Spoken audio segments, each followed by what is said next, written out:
তারেক রহমান প্রধানমন্ত্রী হিসেবে কি কি সুবিধা পাবেন?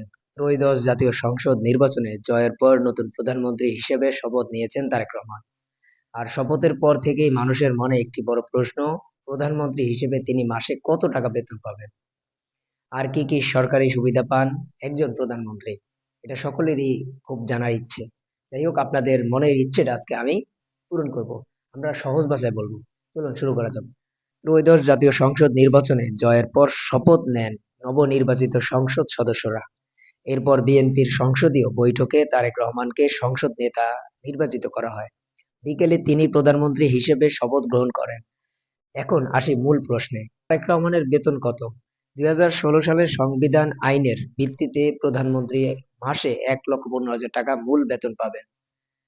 বাড়ি ভাড়া ভাতা, এক মাসে 1 লক্ষ টাকা বাড়ি ভাড়া ভাতা নির্ধারিত আছে।